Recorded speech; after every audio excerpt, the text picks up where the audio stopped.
Donc, effectivement, on va vous parler de réassurance un petit peu, et dans le cadre de l'innovation. Alors, à la fois de réassurance et de Solva 2. Je crois que c'est la définition d'un oxymore, innovation et Solva 2. Et on va essayer de faire ça comme il faut. Alors, peut-être revenir rapidement sur les motivations d'achat de réassurance. Donc, comme vous le savez, la réassurance, c'est un moyen pour transférer des risques et donc pour réduire effectivement la volatilité des résultats. Ça, c'est le premier objectif. Le deuxième objectif, et donc qui apparaît très nettement dans le cadre de Solvabilité 2, c'est l'utilisation de la réassurance comme un substitut à des fonds propres. Solva 2, c'est ni plus ni moins qu'on a des risques, et à ces risques, on associe du capital.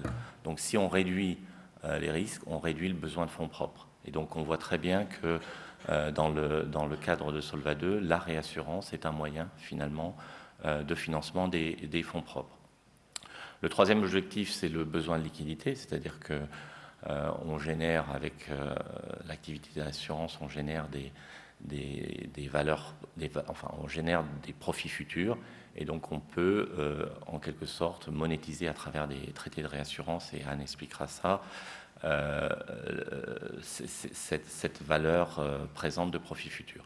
Et puis la troisième chose, qui est effectivement, enfin la quatrième chose qui est la plus courante, c'est le développement de nouveaux produits. Et là, la réassurance joue un rôle très important. On le voit notamment avec la dépendance, où, par exemple, sur le marché français, le volume de réassurance, enfin, il y a un pourcentage il y a une cession très importante sur tout ce qui est assurance dépendance. Et donc là, le réassureur joue un rôle d'accompagnement à la fois en termes de risque et en termes de souscription et d'allègement de fonds propres. Donc ça, c'est le panorama. Alors, il y a un point qui me semble important de souligner, c'est que aujourd'hui, on voit de plus en plus dans les grands groupes des entités se mettre en place sur la gestion de ce qu'on appelle le in-force et le run-off. C'est-à-dire que il y a une volonté en fait d'un certain nombre d'acteurs de dire voilà, je me focalise sur les affaires nouvelles, ça c'est important, c'est là où je crée de la valeur, et puis j'ai le stock du passé, et le stock du passé, j'essaie de le gérer au mieux possible et de faire en sorte que ça coûte le moins cher possible en termes de capital. C'est notamment ce qu'a déclaré par exemple le CEO, le directeur général groupe de Allianz, qui a clairement dit que pour lui, ce qui était important, c'était de redéployer le capital sur les affaires nouvelles et effectivement d'essayer de minimiser en fait le stock qui venait du passé, tout ce qui était in-force. Et donc sur ces gestionnaires de in-force, on voit très bien que la réassurance est pour eux un moyen pour économiser du capital.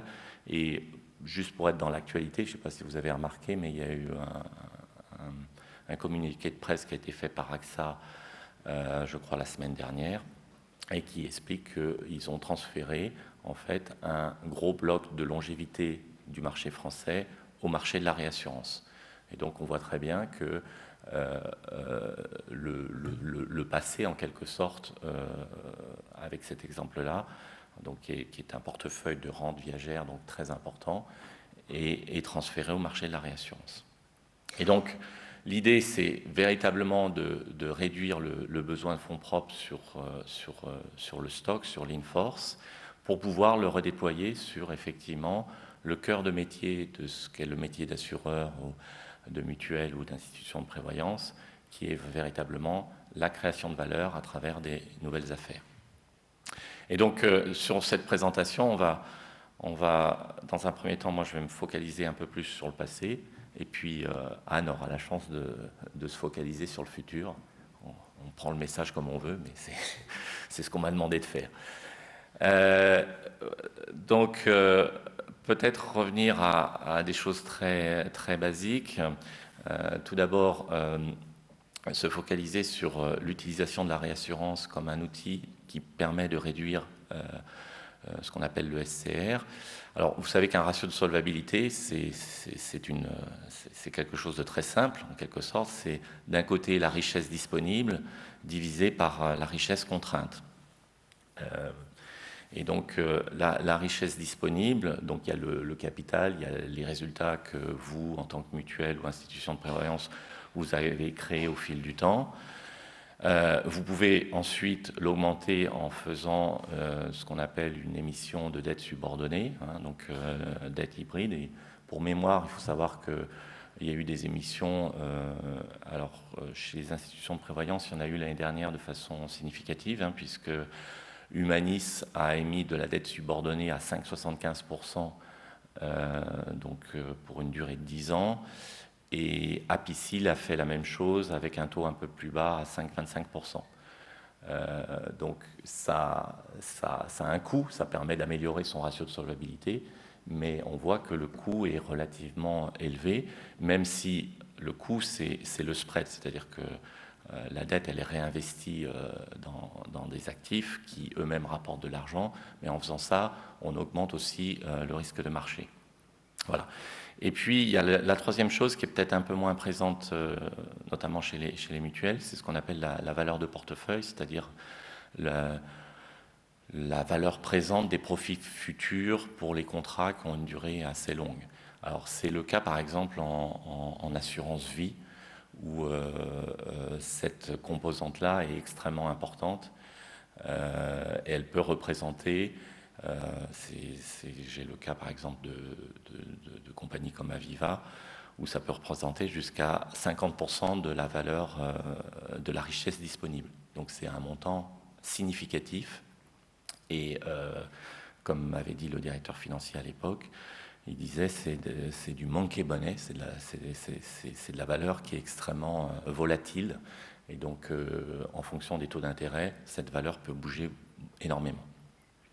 Et donc, les principales solutions qu'on voit en réassurance qui permettent d'améliorer ce ratio de solvabilité, c'est des solutions qui agissent sur la richesse contrainte, c'est-à-dire le SCR. Et donc ça, c'est le mécanisme qui est le plus utilisé. Alors, j'aime bien rappeler que si on a un ratio de solvabilité de 150% et qu'on réduit de 10% les fonds propres, le besoin de fonds propres, donc la richesse contrainte, on améliore son ratio de solvabilité de 16%. C'est la magie des maths. Hein. Et si on a 200% de ratio de solvabilité, si on baisse de 10% son SCR, on améliore de 22% son ratio de solvabilité. Donc, voilà. Alors, ce qu'on peut aussi faire, et ça je pense que Anne en parlera, c'est que sur ce ratio entre richesse disponible et richesse contrainte, on peut aussi faire une monétisation de valeur sur les contrats qui ont une durée de 1 an. C'est-à-dire typiquement, si vous avez un portefeuille de maladies individuelles, vous savez que ce portefeuille est assez stable, il est peut-être un peu moins stable avec l'ANI, mais s'il est assez stable, vous pouvez le monétiser. Et donc, quelque part, vous ramenez de la valeur présente et ça vous donne de la richesse disponible. Ça vous permet aussi d'améliorer votre ratio de solvabilité.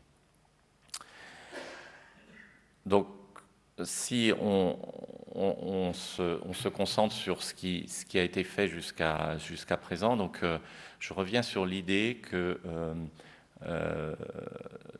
sous solvabilité 2, en fait, tout ce qui est in-force, tout ce qui est run-off coûte très cher en termes de capital. Et l'idée, c'est effectivement de réassurer le stock, donc de réassurer l'existant pour pouvoir libérer le capital qui est associé, donc il y a un capital contraint qui est relativement élevé, de pouvoir le libérer pour effectivement le redéployer sur des affaires nouvelles.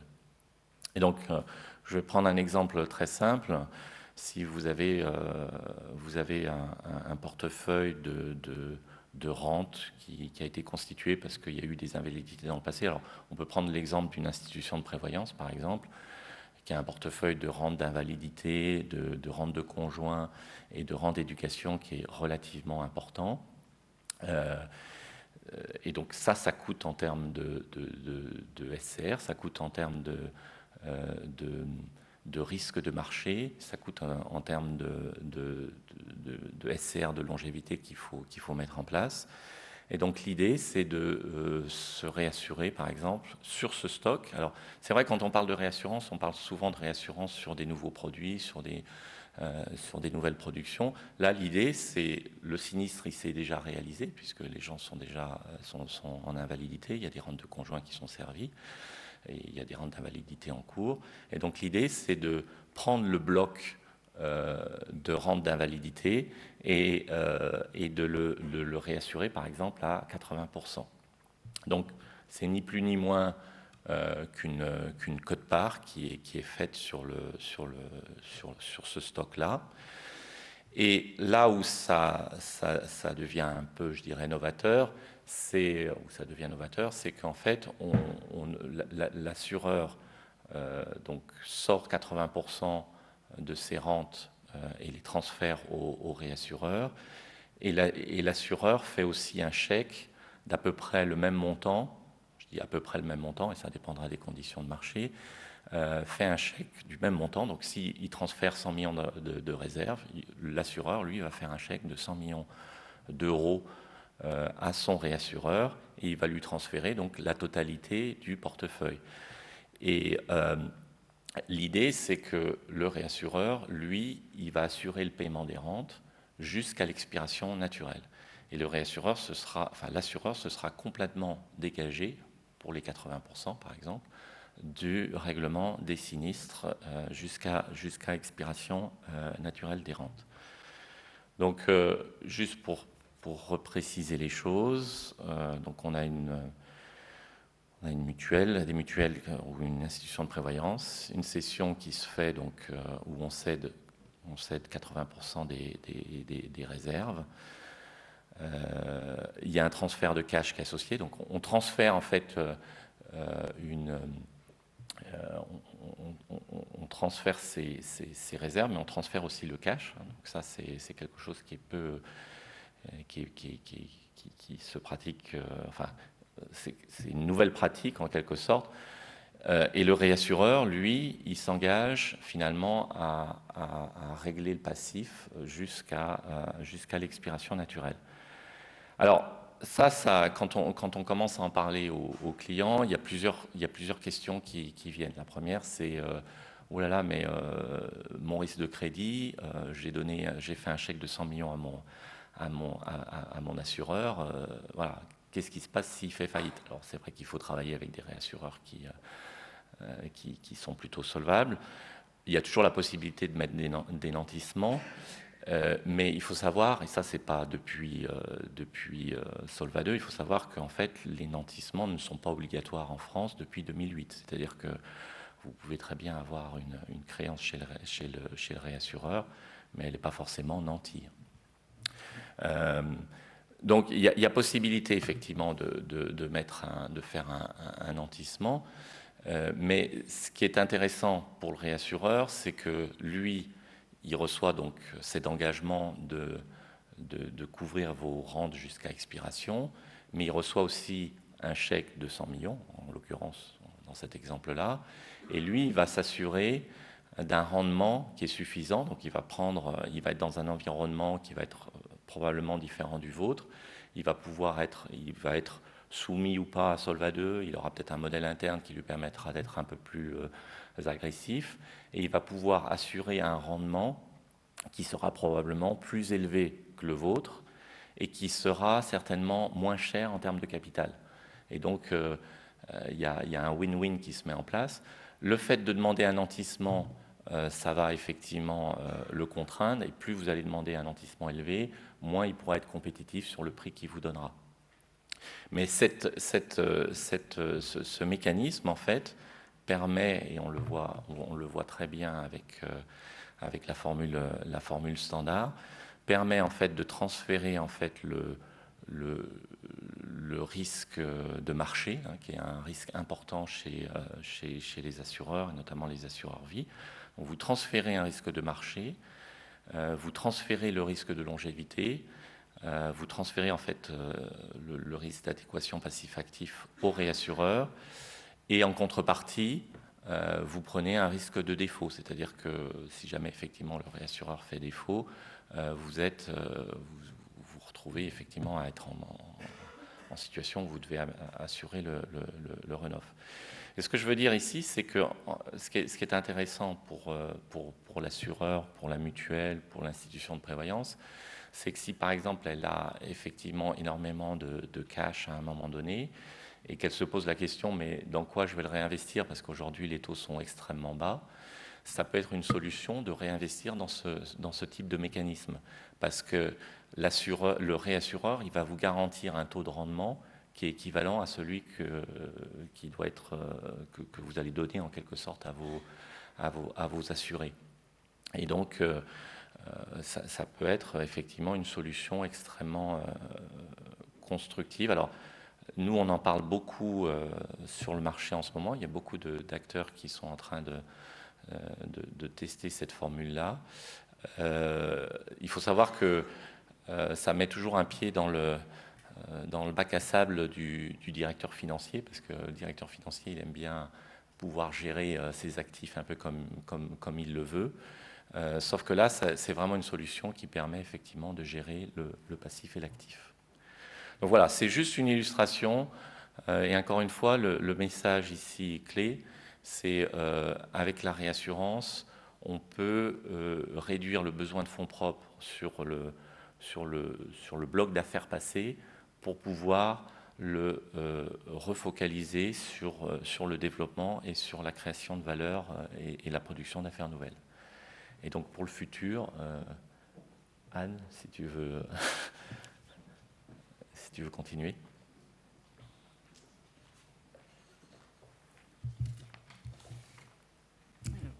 Et donc ça fonctionne. Il faut juste m'expliquer le fonctionnement. Bouton vert. Bouton vert. D'accord. Merci Franck. Ah, non, ça ne fonctionne. Le gros bouton vert. D'accord, voilà. Alors, donc moi je vais vous parler donc effectivement des traités de financement. Bon, c'est un produit qui existe, je dirais historiquement, sur le marché de la réassurance. Donc on peut se demander un petit peu, bon, effectivement, qu'est-ce qui peut être innovant en la matière. En fait, ce qui se passe actuellement, c'est qu'il y a un regain d'intérêt pour ce type de programme de réassurance. Parce que c'est un programme qui va avoir un certain nombre d'avantages et qui permet effectivement le développement de nouveaux produits en améliorant d'une part la liquidité pour l'assureur et qui est un substitut au capital. Donc on va rentrer assez concrètement en fait dans le type de transactions qui peuvent être réalisées. Ce sont des transactions que Mutré réalise depuis quelques années d'ailleurs, puisqu'on s'est positionné sur le marché du financement depuis 2012, avec au départ effectivement des financements plutôt sur les activités santé, les précomptes de commission. Et on a ensuite étendu notre activité à la prévoyance et même à des portefeuilles de dépendance. Donc effectivement, ça couvre finalement pour nos clients la plupart des offres portefeuilles. Donc effectivement, en termes de financement, comme le disait Franck, on peut avoir principalement deux grands types de transactions. Donc le financement des affaires nouvelles, alors souvent par le financement des précomptes de commission pour ceux qui en ont. Ou la monétisation de la valeur d'un portefeuille. Alors, quelques petits rappels, c'est des rappels basiques, mais c'est vrai que c'est toujours intéressant de revoir un peu schématiquement comment fonctionne ce type de traité. Pour vous, par exemple, pour un traité pour des affaires santé, si vous avez un précompte de commission, la première année, vous allez vous retrouver en perte et vous allez récupérer les profits au fil du temps. Mais néanmoins, dans votre compte de résultat social, la première année va être en perte. Comme ce sont des affaires court terme, au vu du Code des assurances, pour vous, il est difficile de mettre en place un phare ou une commission non amortie. Donc se pose la question de qu'est-ce que je fais de mon résultat négatif de première année. Voilà. Et effectivement, une solution simple est la mise en place d'une quote-part qui prendrait en charge ce fameux financement de première année. Et le réassureur, effectivement, donc, va faire l'avance de trésorerie et va se rembourser au fil du temps sur les bénéfices techniques qu'il va pouvoir réaliser sur le portefeuille. Voilà. Alors avec le risque pour le réassureur, c'est effectivement sur les portefeuilles santé, par exemple, qu'il y ait beaucoup de chutes. Et auquel cas, le réassureur peut très bien ne pas récupérer sa mise de fonds.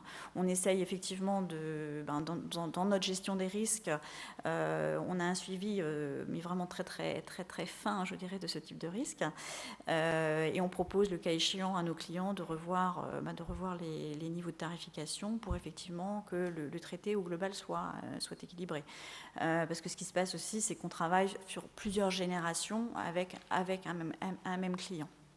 Donc, c'est une association en général sur plusieurs années. Donc, effectivement, là sur le petit graphe, on peut voir donc, en bleu, c'est la solution sans réassurance. Et en gris, la solution nette de réassurance. Donc effectivement, pour votre compte de résultat, vous allez avoir quelque chose qui est beaucoup plus lisse et ça évite la volatilité des résultats dus à, par exemple, une année où il y a une forte production et vous devez sortir beaucoup de commissions précomptées. Alors, petit zoom un peu technique sur les formes de traités de financement. Alors, on en a deux grands types. Il y a le premier type qui est le réassureur va être engagé jusqu'à expiration naturelle des polices, et ce, même si le financement est remboursé. Donc, voilà, il y a une phase où on se rembourse, et puis après une phase où il y a des profits techniques qui vont venir rémunérer le réassureur. Ou alors il y a une autre forme, alors je n'ai pas trouvé forcément le terme français pour remplacer le terme deficit account, qui est un terme assez usité en réassurance pour ce type de structure. En fait, pour cette option-là, en fait, on crée entre l'assureur et le réassureur, on va créer un compte de suivi qui fonctionne comme un capital restendu. C'est-à-dire que la première année, on va y mettre les commissions d'acquisition. Et les années suivantes, les profits techniques vont arriver. Mais pour assurer, entre guillemets, un profit pour le réassureur, on va augmenter le solde restant dû d'un intérêt technique qui va être négocié entre le réassureur et l'assureur. Et ce qui se passe en général, c'est qu'une fois que ce solde restant dû est à zéro, on arrête la transaction. Et l'assureur récupère la queue du portefeuille et récupère donc les profits qui vont avec la queue de son portefeuille. Donc c'est vraiment deux solutions qui peuvent être envisagées, et puis c'est effectivement très flexible et c'est selon un peu le souhait du client. Mais sachez que cette solution existe effectivement. Alors, monétisation de portefeuille. Alors, ce sont des transactions qui ont été, je dirais, popularisées post-2008. Alors, pas en France, mais plutôt sur les pays du type Espagne, Portugal, où la crise a été quand même compliquée à gérer, en particulier pour les banques. Et donc ce qui s'est passé, c'est qu'il y a eu un nombre très important de monétisation de portefeuille par de grandes banques espagnoles, portugaises. Et ce qu'elles ont fait, parce qu'elles étaient en besoin de cash, elles ont pris généralement leur portefeuille emprunteur qui était très margé. Elles ont fait appel aux réassureurs et elles ont cristallisé la valeur du portefeuille futur qu'il y avait dans l'emprunteur pour venir augmenter leurs fonds propres. Alors tout ça c'est fait, c'était des transactions qui étaient vraiment très très importantes, donc le type d'études que ça a nécessité, ça ressemble quasiment à ce qu'on appelle une due diligence quand on doit racheter le portefeuille d'un autre assureur. Donc c'était des choses qui étaient assez longues et assez techniques et assez pointues, vu les montants en jeu. Néanmoins, ce genre de transaction est possible sur des plus petits portefeuilles, D'ailleurs, chez Mutré, de temps en temps, on réfléchit à ce genre de transactions avec nos clients pour, par exemple, monétiser la valeur qu'il peut y avoir dans un portefeuille, je dirais, par exemple, le frais d'obsèques, pour avoir le cash immédiatement et pour se redéployer sur une nouvelle offre. Alors, ça peut très bien être une nouvelle offre santé, une nouvelle offre dépendance. Donc, il y a une possibilité comme ça de se donner de la flexibilité et dans sa rapidité à redéployer son portefeuille vers des nouvelles garanties. Et donc là, par rapport à la précédente illustration, le flux de cash le flux de cash en fait, pour l'assureur est également un flux positif qui correspondra plus ou moins à la valeur actuelle des profits futurs, moins une petite marge de fluctuation que le réassureur aura calculée. Voilà. Mais sur des petits portefeuilles, ce sont des transactions qui peuvent se réaliser assez rapidement. Voilà.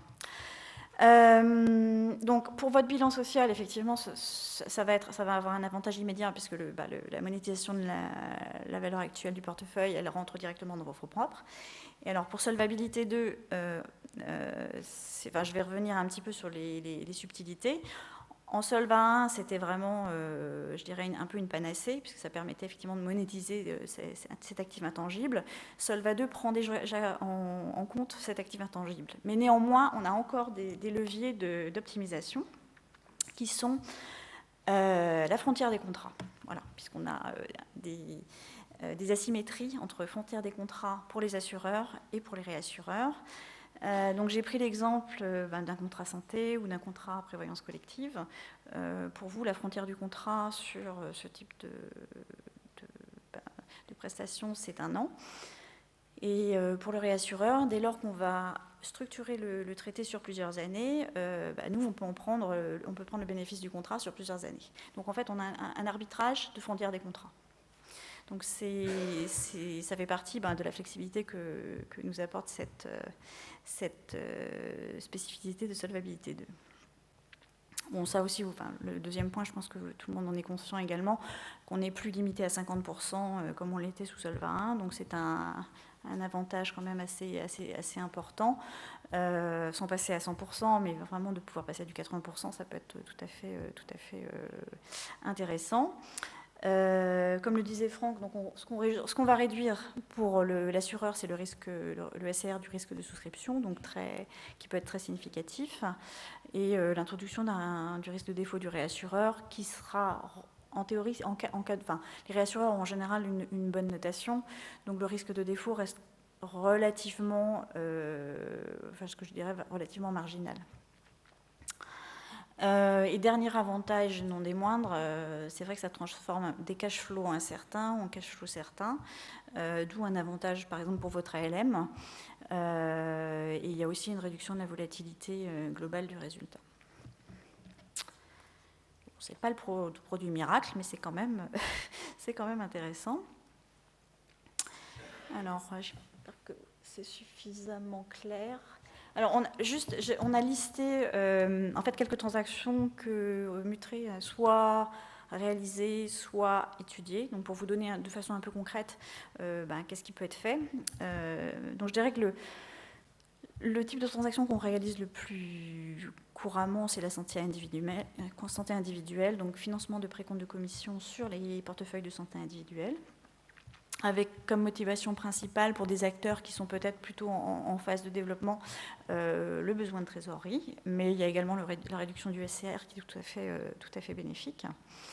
Et alors effectivement, les traités qu'on a fait jusqu'à présent, ils sont jusqu'à expiration naturelle des polices. On n'a pas forcément utilisé le principe du deficit account que j'ai précédemment mentionné. Autre transaction assez originale, sur la prévoyance collective, en fait, on a regardé avec un acteur le financement sur un bloc de prévoyance collective, donc qui était en perte de première année, mais où il y avait des redressements tarifaires futurs prévus, de packager un traité qui était sur, moi j'ai mis 5 ans, mais je crois que c'est sur 3 ans, où effectivement l'équilibre économique du traité est assuré sur 3 ans. Et ça permet à l'assureur de ne pas avoir la perte de première année. Donc ça fait partie des choses qui sont, je dirais, peut-être un peu moins traditionnelles sur la réassurance, mais qui peut tout à fait être envisagée.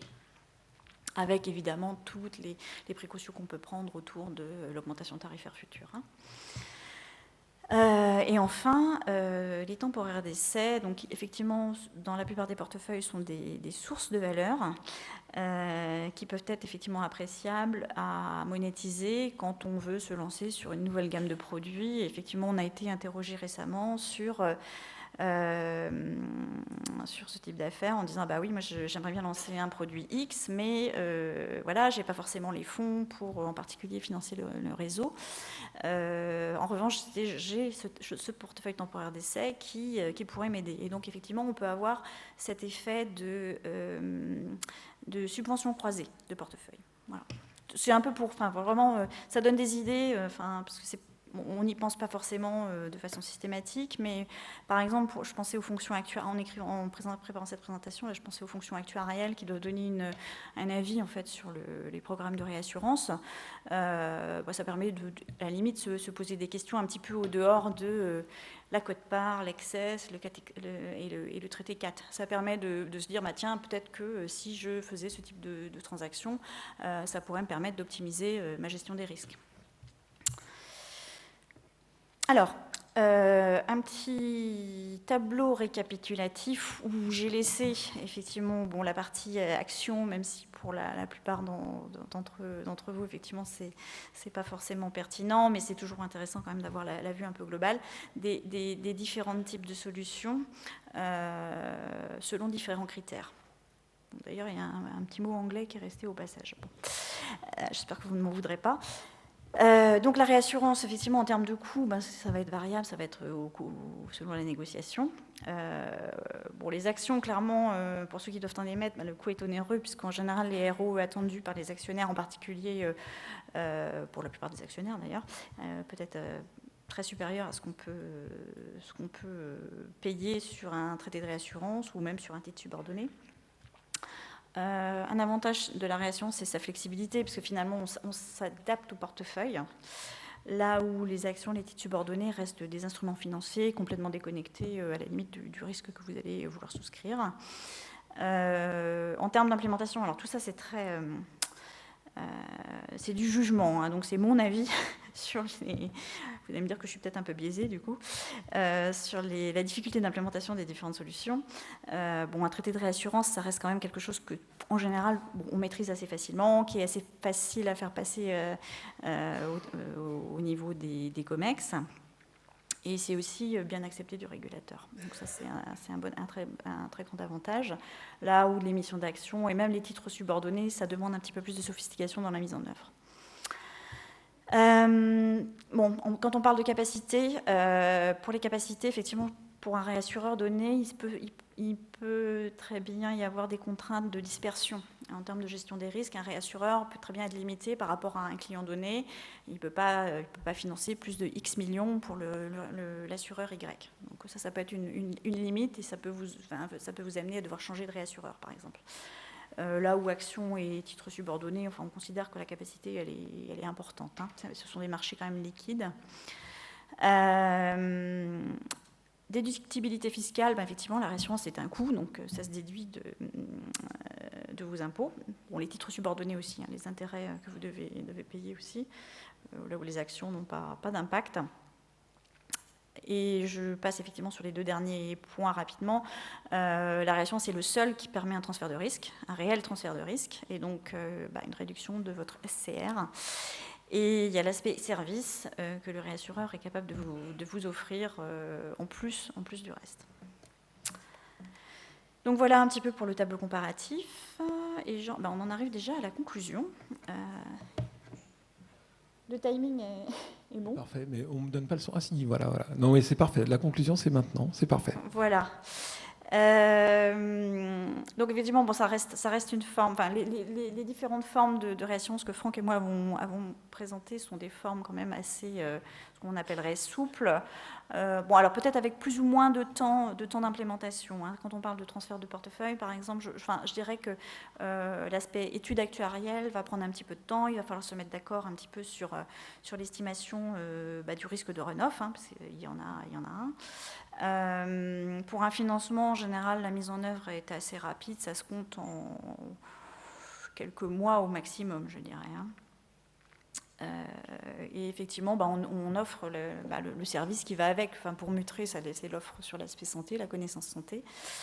Et bon, on est aussi, on a une expérience quand même elle est peut-être pas aussi significative que des acteurs, en particulier je pense aux acteurs allemands qui sont sur le marché des financements quasiment depuis le début du siècle.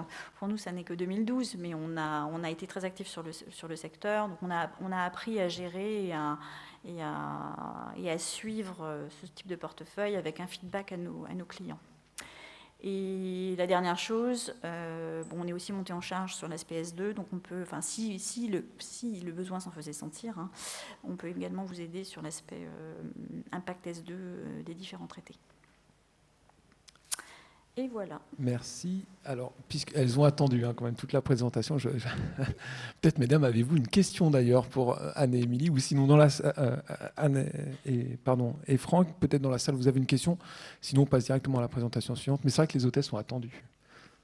Non, elles sont. Mais peut-être vous avez une question d'ailleurs sur les systèmes de réassurance. Ah oui, il y a une question. Tiens, Pierre.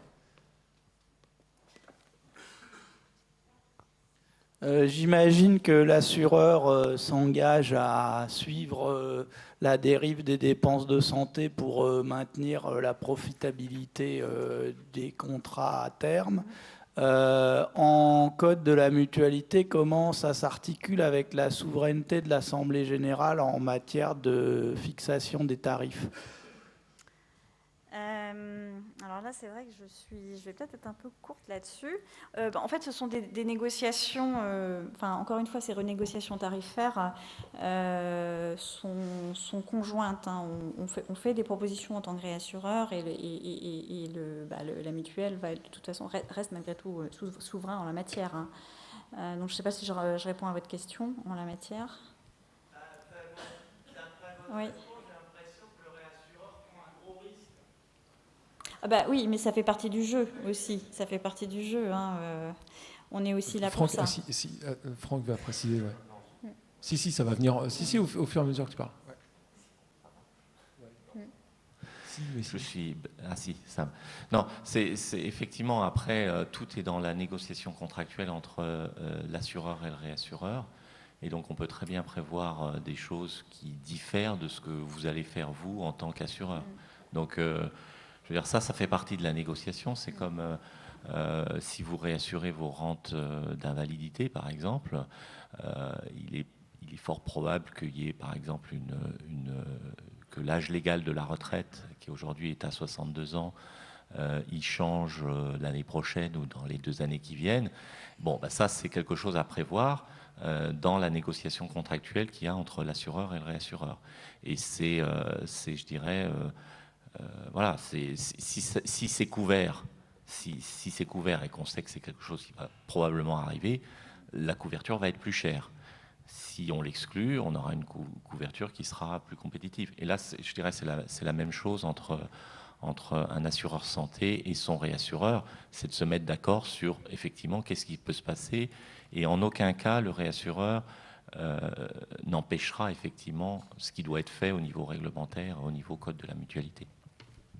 Et je crois qu'on a une autre question. Oui, bonjour. Par le passé, en fait, le superviseur était extrêmement vigilant sur les questions de finite, etc. Et en matière de réassurance. Je voulais savoir, dans le cadre actuel, donc de Solvabilité 2 notamment, mais dans le cadre actuel de la supervision, quel était le regard en fait, du superviseur sur ces montages, en sachant qu'il y a un risque opérationnel potentiel, évidemment, sur... l'assureur, parce que si jamais le montage est dénoncé, eh bien, il faut revenir en arrière et ça peut être assez compliqué. Tu veux que je réponde ? Alors, c'est une très bonne question. C'est une très bonne question. Effectivement, je dirais c'est aujourd'hui quand on fait un montage de réassurance et qu'on le fait dans le cadre effectivement d'économie de fonds propres, c'est extrêmement important de mettre le régulateur en amont du process. Enfin, moi, je peux vous dire, parce qu'en tant que Guy Carpenter, on a fait une transaction de mass lapse, de rachat massif. Donc, c'est pas en France, c'est aux Pays-Bas. Et aux Pays-Bas, le régulateur est probablement encore plus strict que le régulateur français. Et ce qu'on a fait, si vous voulez, c'est sur le rachat massif, dans la formule standard, il y a un choc de 40%, qui est un choc extrême. Et donc, ce qu'on a mis en place, c'est une sorte de couverture de stop loss qui permet effectivement, qui intervient au-delà de 25% de chute jusqu'à 40%. Et donc ça permet d'économiser, on l'a fait pour un client, ça lui a permis quand même d'économiser 200 millions d'euros de capital, d'améliorer son ratio de solvabilité de 5%. Et ce qu'on lui a dit dès le départ, c'est vous impliquez le régulateur en amont. Donc on a expliqué au régulateur pourquoi on le faisait. Alors effectivement, c'est important de le faire. C'est important de montrer qu'il y a des scénarios où l'assureur peut être en perte et qu'il y a un véritable transfert de risque. Donc voilà, moi sur des montages comme ça, je pense qu'il faut vraiment associer le régulateur en amont. Et puis si à un moment donné ça coince, il ne faut pas faire la transaction ou la transformer. Nous, il y a des cas où on a montré le traité avant de le mettre en place au régulateur, qui a fait des modifications ou qui a suggéré des modifications et qu'on a mises en place pour que ça passe au niveau du régulateur. Anne-Émilie, Franck Pinette, merci beaucoup. Je pense qu'on peut les applaudir.